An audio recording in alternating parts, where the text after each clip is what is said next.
Good morning. Good morning, ladies and gentlemen. Welcome to Plain Speaking, the voice of the Democratic Party. And may I apologize at the beginning. I have seemed to have been hit by a mysterious bug, and I will not be able to articulate in the manner that I would like to, perhaps, but that does not diminish my enthusiasm as a Democrat or to get the issues across. And with that in mind, you may hear me sound more like Foggy. But nonetheless, we're going to have a good show today.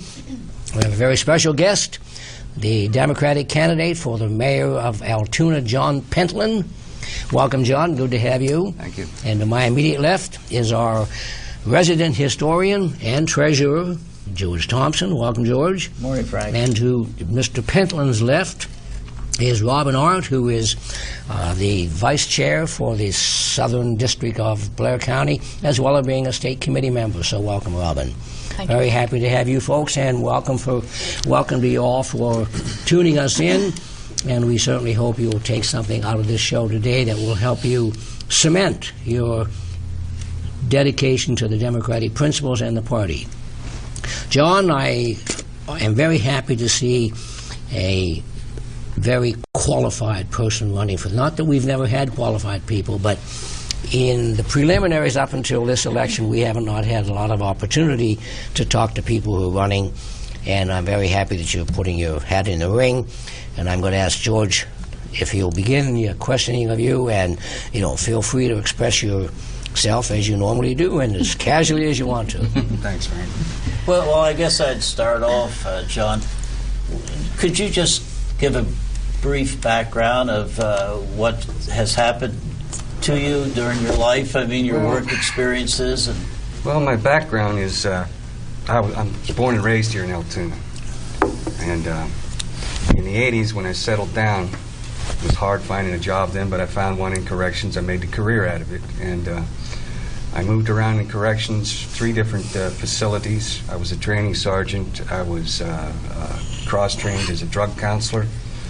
After retirement, I went into constable. I was a constable of the 3rd Ward, did the academy up at IUP, and then I went to work. I wanted to change up a while, and I went to work for Blair Senior Services, and for 2 years I helped the elderly, and until my wife and I decided to open our second business, and that's currently what we're doing. We've got 2 thriving businesses here in Altoona, and it's from that experience that I want to bring into City Council. My biggest thrust is towards the small business of the city. I think City Hall should be more responsive to their needs. That's a very good point, John. Thank you. Have you lived all your life in Altoona? Are you a native born Yeah, well, I was person? born here, I was raised here, but I've done my traveling. I've done that. Los Angeles, Chicago, Fort Lauderdale, West Palm Beach. I've moved around a little bit in my younger days. Okay. Robin? I'm not from Altoona, but You can fix that. I'm planning on building in Pinecroft, actually.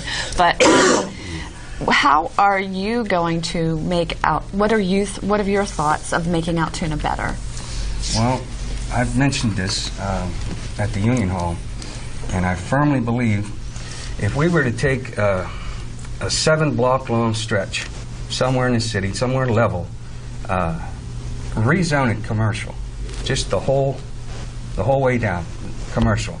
Redo the sidewalks, put in some trees, beautify it, and let the entrepreneurs take over. If you've ever been to other cities that do this, it brings a lot of tourists in. Yeah. They love to walk the streets. It's nostalgic. It is, like Winchester, Virginia. Winchester. And yes. have specialty shops. That's a really great idea. Yeah, I think it would bring a lot to the city, and it would build the tax base. And I'm all for hitting the home run.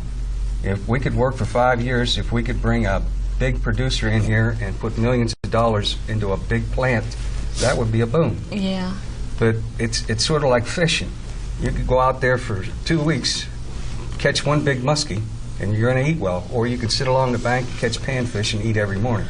Yeah. That's what I think. Get a lot of small fish.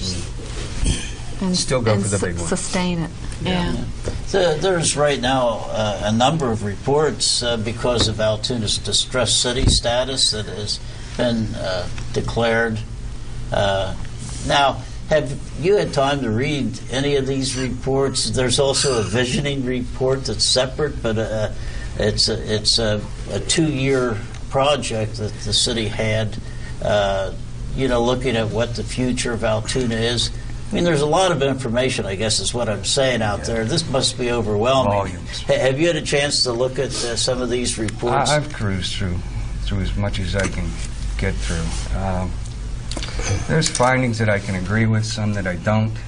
The Act 47 itself is, overall, I can agree with what it does for the city, but what I don't like about it is what it does to the unions.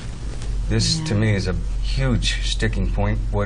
Whatever the past mistakes we've made in management on the city, it shouldn't be put on the backs of the union people, of the working guy that has to get up every morning and to go make the donuts. It's not his responsibility.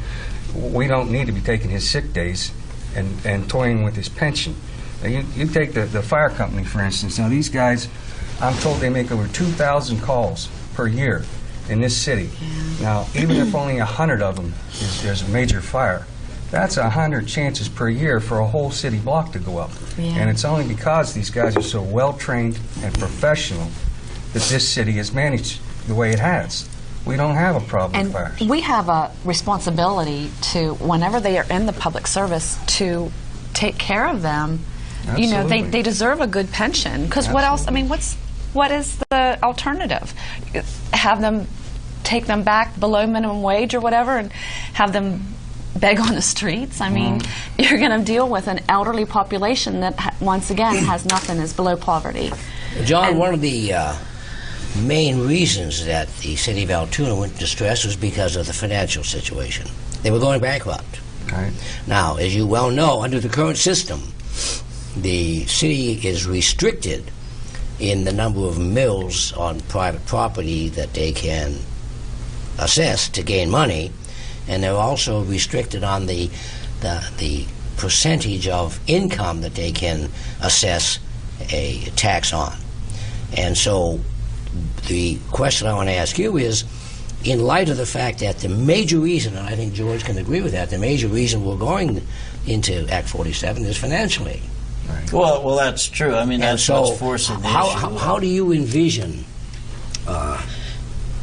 easing the flow of tax dollars into the city to the point that Act 47 is not going to just raise taxes? Because, you know, under the current system we have, the reason they are cutting police and firemen and city employees and services is they don't have the money to pay for them. So how do you envision looking at that to try to maintain a reasonable level of service? Well, Altoona doesn't have a spending problem. Altoona has an earning problem, to be certain. Now, there's a couple avenues where we can go there. One, under Act 47, people that live outside the city and work in the city currently only pay 0.3, I believe it is, percent. We can raise that to 1%. So they're paying the same thing to the city as the guy that lives in the city working beside him at that plant. Now, that could ease some of it. I was talking last night at the council with some guys over there. There's a possibility if we charge $50 for a tenant when they rent a place, and for that they do a background check, basically run you on clean, and list who's going to be in there, you give that to the landlord. Now that's on the tenant. The $50 goes into the general fund. I don't know how many. There's no statistics on how many properties are rented per year in the city, so we don't know how much this could bring. But small ideas like that can do it. Well, you had mentioned, let me interrupt 1 second, but you had mentioned earlier about setting up like an economic development zone and so on. Well, that's the 7 blocks. Extrapolate on that so that the viewers get a chance to see what you're talking about. Well, if you have your 7 blocks, And I don't mean downtown. We're still going to work with downtown. That's a totally different area. We'll go someplace where it's level, 7 blocks. Now, this isn't going to be an overnight fix. This is going to take a while. This is each one of those houses. Some entrepreneur is going to have to come along and say, okay, this would be a good place to put an antique shop. This is a good place for arts and crafts. And this will build. This is going to take time. This isn't the overnight fix. This is the long term. This is how the city can pull itself up. But our biggest problem is declining population. We've lost 1,000 manufacturing jobs in recent years, which is a lot of income gone. What we need to do is to plan as if the population is going to keep declining and work to make it build back up. Yeah, the city needs an identity, to draw people in. It certainly does. And we all identify with the railroad, and that was a fine idea. It went as far as it could. But I think we can do a lot more. I do. If my wife and I, we'd love to go down to Jim Thorpe. We do it at least twice a year and just walk the streets along the shops. And it's a small Yeah, area. in another city Williamsport close for one. by. Williamsport for one. Well, Boalsburg has been very successful in capitalizing on some of their historic buildings. Cumberland, Maryland, if you go down there, actually the downtown in Cumberland is thriving. I guess they get a lot of people from Baltimore, Washington, D.C. Altoona needs to somehow attract the tourists that are here. And we've already got a start on that with the Railroad Museum and the Horseshoe Curve set up. We're already And our ahead of the shopping game. malls and everything. Yeah. People come from out of state even to shop at the Logan Valley Mall, the Logan Town Center. Logan Township, and also we get people coming in to shop. Now, therefore, we should be able to get them to spend more money in doing other things, and like you're saying. Yeah. Right.